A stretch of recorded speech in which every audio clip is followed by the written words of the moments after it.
Hi, my name is Vicky Wong. Today I'm going to share with you a video on neck pain relief.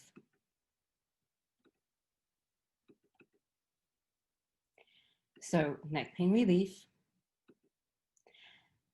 First of all, we're going to look at why the head forward syndrome is such a problem. And then we're going to look at the anatomy of the cervical spine and the solutions to stiff necks. So, why is forward head syndrome such a problem? How heavy is your head? Normally, when we're in an upright normal posture, the head is about 12 pounds. But as soon as we move it forward while we're looking at the text or working in the kitchen, our head is already 32 pounds. And then 3 inches forward, it's actually 42 pounds. So you can imagine the strain that it has on our neck. And for every inch forward, it can increase the weight of the head of the spine by an additional 10 pounds. So you can imagine how common the problem is. So there's a term called tech neck now, is when we use the computer. It's because we have our chins forward. Instead of tucking the chin and then looking at the screen, we look at our screens like this. And most of us are actually guilty of it.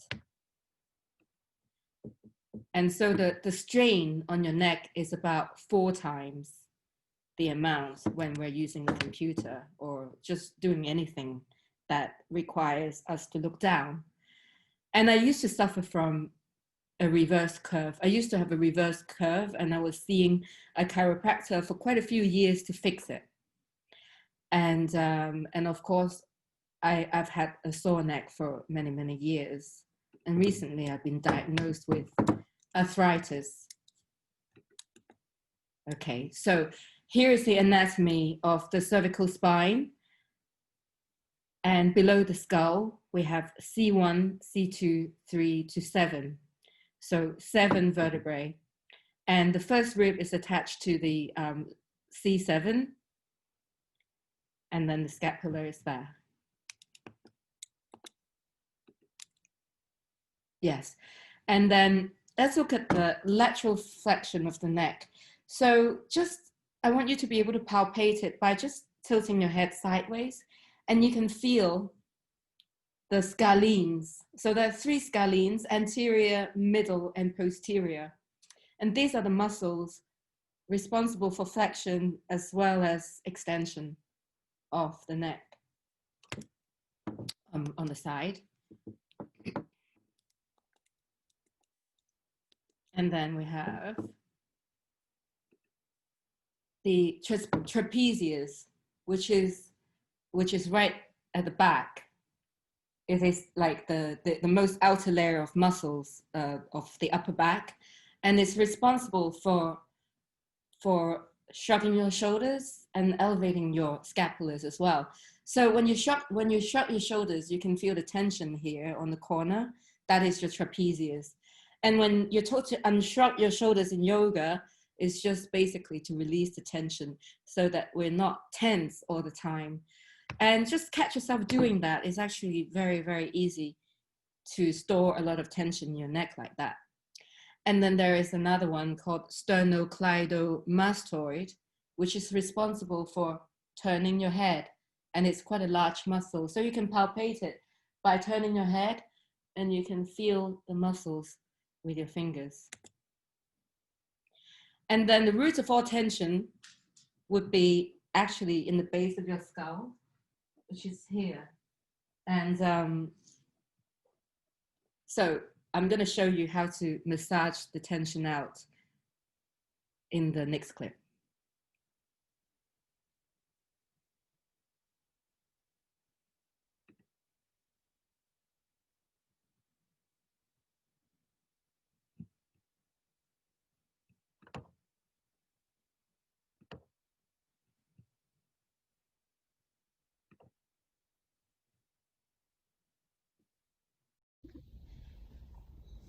I'm gonna talk about a few solutions that I find very useful for a stiff neck.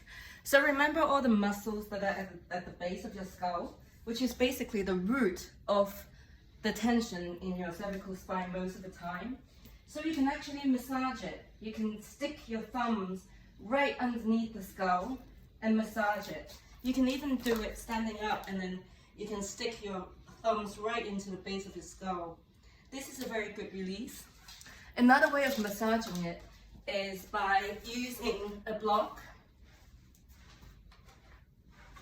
So just put your block up like this, lie down, put it at a 45-degree angle, so that then you can roll the base of your skull on the edge of the block to do the massage like that and to release the tension.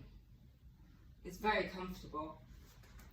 Okay, another way is to sit down with your palm down, your sit bones right on your hand, and then the other hand on the top of your skull like this, looking at your other knee. And just relax your neck and breathe into the tension. A few minutes this side, and then a few minutes the other side. I find it very helpful. And then there is chin tuck. So there are 3 ways to tuck your chin, but it is very important to create a double chin. So it's like this.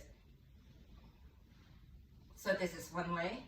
And then the second way is double chin, and then roll your head up towards the ceiling. Double chin, look at the ceiling.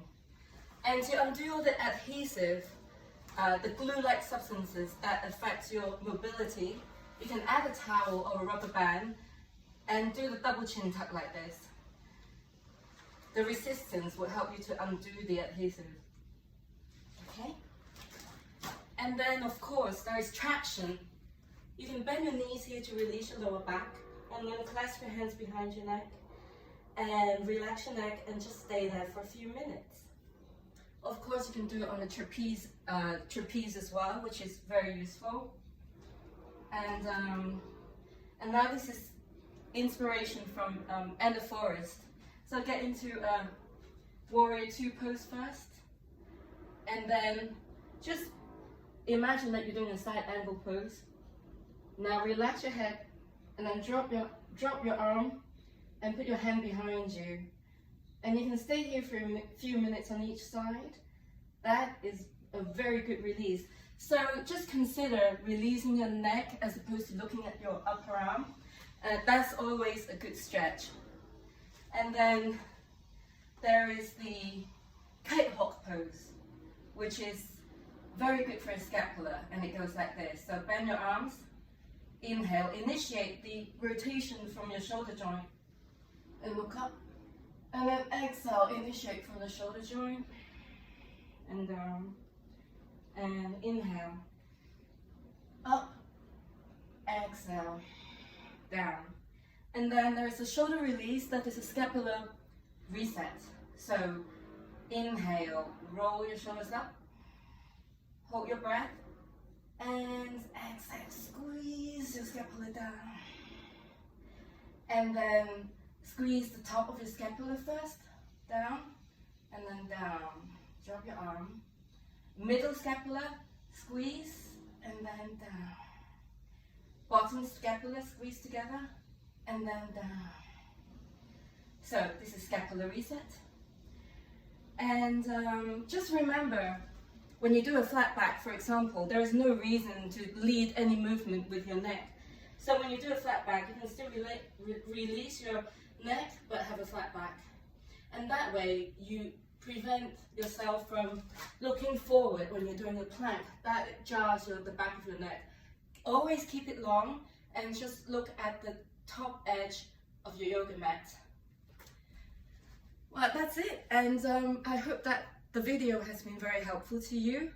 And so we have looked at the reason why the head forward syndrome is so problematic. We've looked at the anatomy of the cervical spine, and we've also gone through a few solutions that will hopefully help you to release a stiff neck. I hope it has been useful. See you very soon.